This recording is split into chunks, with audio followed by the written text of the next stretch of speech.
गद्दारों को जूते मारो सालों देश के गद्दारों। आजा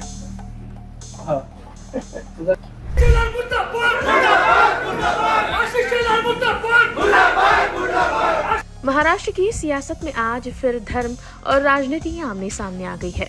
राज्य के मंत्री आशीष शेलार के एक बयान ने बड़ा विवाद खड़ा कर दिया है।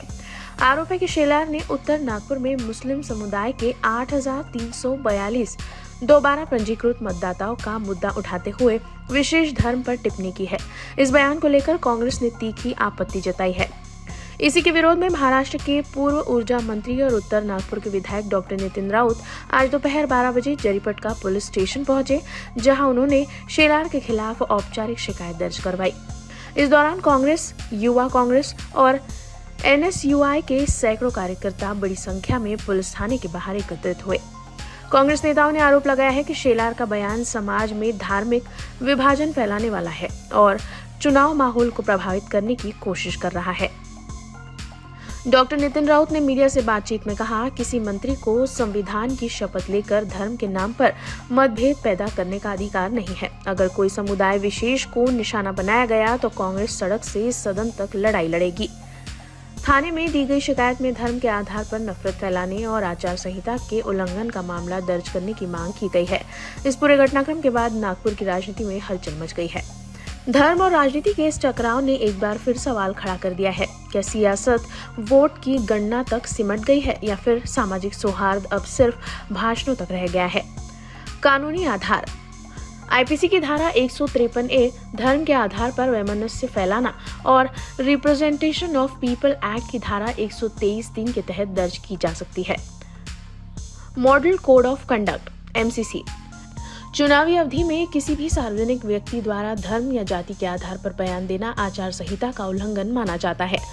राजनीतिक दृष्टिकोण इस मुद्दे के जरिए कांग्रेस धर्म निरपेक्षता बनाम ध्रुवीकरण की बहस को तेज कर रही है।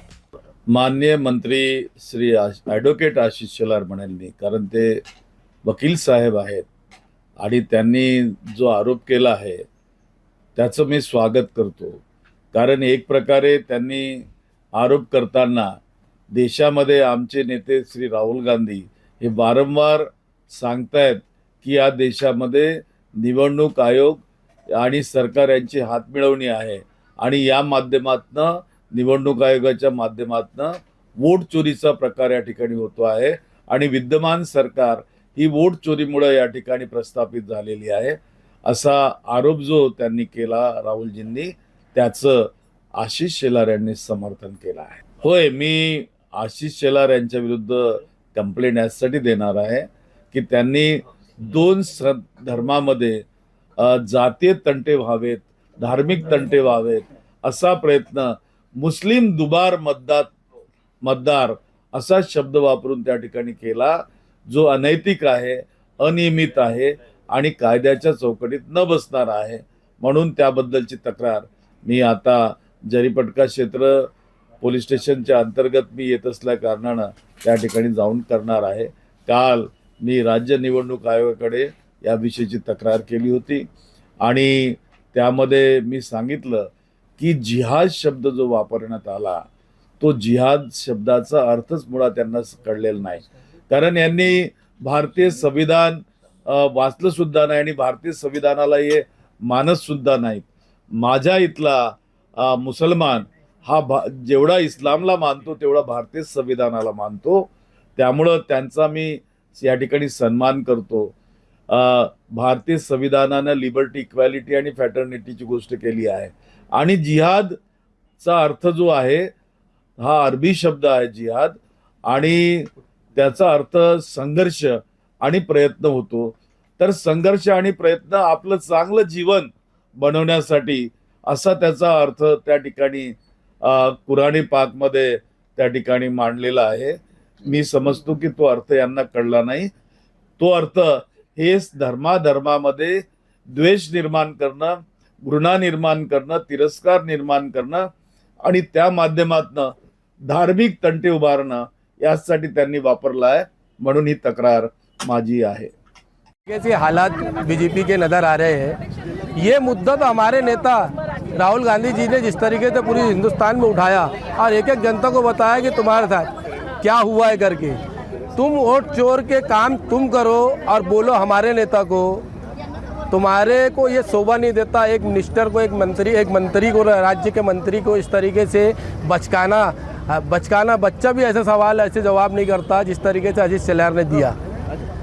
आज धर्म के नाम के ऊपर जिस तरीके से आशीष शेलार ने सिर्फ मुस्लिम समाज को टारगेट किया, वो आके उत्तर नागपुर में आके देखे जिस तरीके से दलित समाज, मुस्लिम समाज और सिख समाज, सभी समाज को लेकर के डॉक्टर नितिन राउत साहब चलने का काम करते हैं। उनके कार्यकर्ता सभी समाज को लेकर चलने का काम करते हैं। वो बचकानी हरकत जैसे जिस तरीके से बोला है उन्होंने, उनको अपना बयान वापस लेना चाहिए। और डॉक्टर नितिन राउत साहब से उन्होंने तो माफ़ी मांगना चाहिए कि मैंने जिस तरीके से 8,500 का वोट, अगर तुम 8,500 की बात करते हो तो तुमको पहले अपने मतदार संघ के अंदर झांकना पड़ेगा कि तुम किस तरीके से चुन कर आए हो।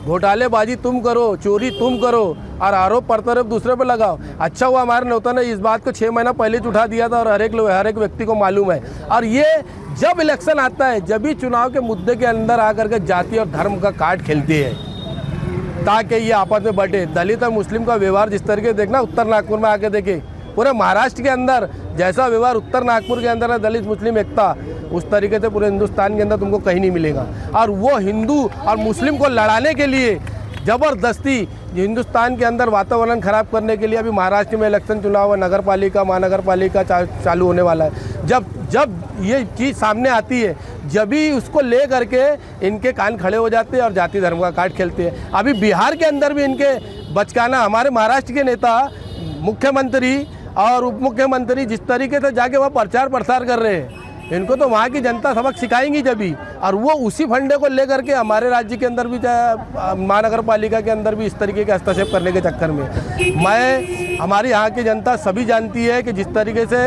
ये वाद विवाद करना चाहते हैं, इनको नेग्लेक्ट करेंगी और इनका वातावरण खराब करेंगी। Bureau report, news first. हमारा हर शब्द समाज की आवाज, हमारी हर पहल निष्पक्षता का कदम। आपकी हर समस्या में आपसे पहले दिखेंगे हम हैं न्यूज फर्स्ट। ईश्वर का सच, हमारा साहस और आपका विश्वास। सच, साहस और विश्वास। अगर आप ये वीडियो YouTube पर देख रहे हैं तो हमारे चैनल को सब्सक्राइब कर बेल आइकन दबाएं।